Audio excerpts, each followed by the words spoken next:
Hello everyone, and welcome back to the channel. Today, we are diving deep into a true masterpiece of gaming history, Super Metroid for the Super Nintendo Entertainment System. Released in 1994, this game wasn't just a sequel, it was a revelation. It redefined what an action-adventure game could be, setting a standard that remains unmatched even decades later. I'm excited to revisit this classic and explore why it continues to captivate players today. Super Metroid was the brainchild of a talented team at Nintendo R&D Department 3. Gunpei Yokoi, the creator of the Game Boy and Metroid, served as a general manager, lending his experience to the project.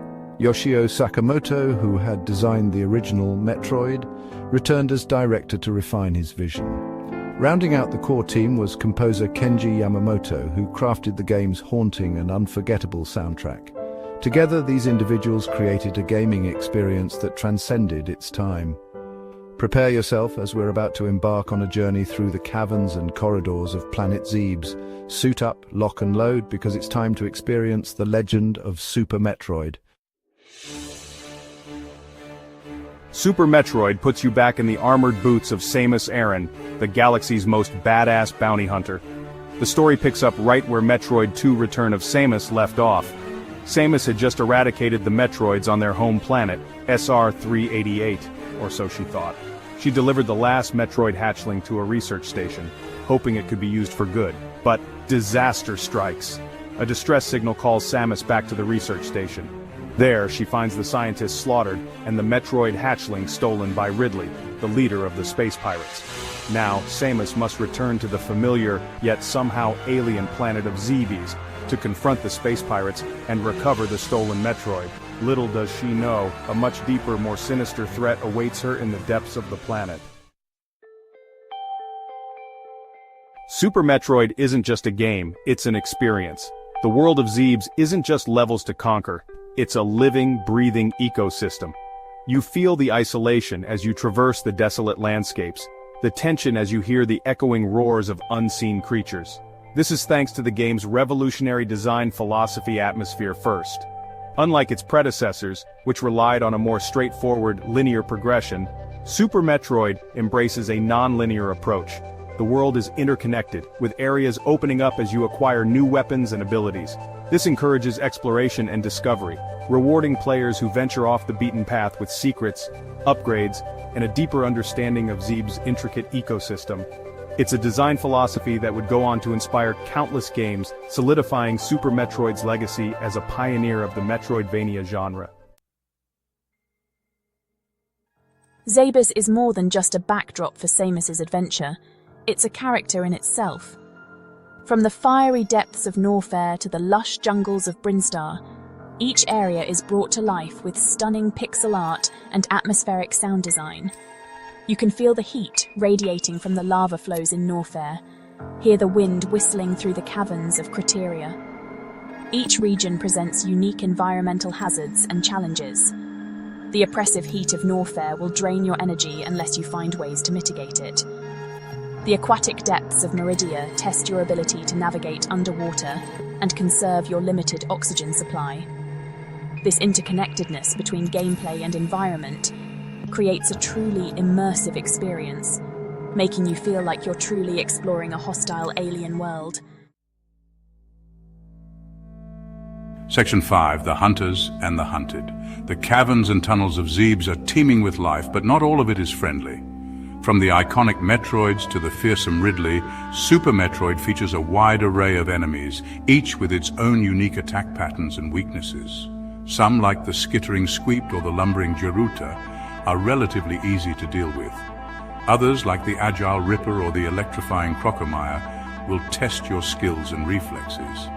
But the enemies aren't just mindless obstacles, they're part of the world's ecosystem, reacting to your presence and contributing to the overall sense of danger. This attention to detail creates a believable lived-in world that feels truly alien.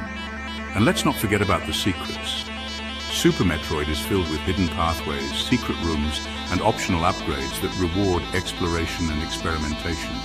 Discovering these secrets is often key to surviving the planet's many dangers. Section 6, Tools of a Bounty Hunter. Samus Aran isn't just any bounty hunter. She's the best in the galaxy, and she comes equipped with an arsenal to match. Her iconic power suit can be upgraded throughout the game, granting her new abilities and enhancing her existing ones. The Morph Ball allows her to navigate tight spaces and access hidden areas. The Ice Beam freezes enemies in their tracks, while the Spazer blasts through multiple targets with ease. But it's not just about raw firepower. Many of Samus's upgrades fundamentally change the way you interact with the world. The Grappling Beam lets you swing across chasms and reach new heights. The Gravity Suit allows you to move freely underwater. These upgrades are more than just power-ups, they're keys that unlock new areas and possibilities. It's this constant sense of progression and discovery that makes Super Metroid so rewarding to play. Section 7. The Fate of the Galaxy. Super Metroid doesn't just throw you into a series of battles and call it a day, it tells a story, a surprisingly emotional one considering the limited dialogue. The fate of the galaxy and the last Metroid rests entirely on your shoulders. As you progress through the game, you uncover the space pirates' true intentions and the devastating consequences of their actions. The game's ending is nothing short of iconic. Samus faces off against Mother Brain, the biomechanical mastermind behind the space pirates, in a climactic battle for the ages. Just when all hope seems lost, the last Metroid hatchling, now a giant creature, intervenes, sacrificing itself to save Samus's life. This act of selflessness is a powerful reminder that even the most monstrous-looking creatures are capable of love and compassion. Section 8. A legacy forged in pixels. Super Metroid's impact on the gaming industry cannot be overstated. It's not just one of the greatest games ever made, it's a landmark achievement that redefined what video games could be. Its influence can be seen in countless games that followed, from the sprawling worlds of Castlevania Symphony of the Night to the atmospheric exploration of Hollow Knight. But Super Metroid's legacy extends far beyond its genre-defining gameplay. Its haunting soundtrack, immersive atmosphere, and surprisingly emotional story have resonated with players for decades. It's a testament to the power of video games as a medium for storytelling and artistic expression. Section 9. Speedrunning, a testament to design. Super Metroid's brilliant level design and intricate mechanics have also made it a favorite amongst speedrunners. These dedicated players dedicate countless hours to mastering the game's systems, exploiting glitches, and finding the most efficient routes to complete the game in record time. Watching a skilled speedrunner blast through Zeebs is a thing of beauty.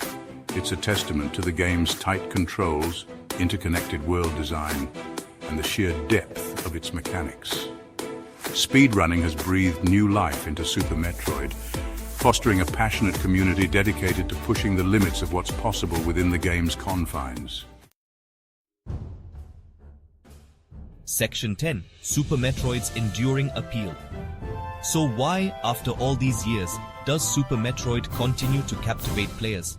It's a combination of factors. The game's atmosphere is unparalleled, its world a masterclass in environmental storytelling. Its gameplay is tight, challenging, and endlessly rewarding. Its story, though minimalist in its telling, is surprisingly emotional and thought-provoking. But perhaps most importantly, Super Metroid is a game that respects your intelligence. It doesn't hold your hand or bombard you with tutorials. It trusts you to explore, experiment, and figure things out for yourself. And in today's age of hand-holding and over-explanation, that sense of freedom and discovery is more refreshing than ever. Section 11. Join the hunt. That's it for our look at Super Metroid, a true classic that deserves all the praise it gets. If you haven't experienced this masterpiece yet, I urge you to track down a copy and give it a go. You won't regret it. What are your favorite memories of Super Metroid? Share your thoughts in the comments below. And don't forget to like and subscribe for more classic game retrospectives. Until next time, keep on gaming.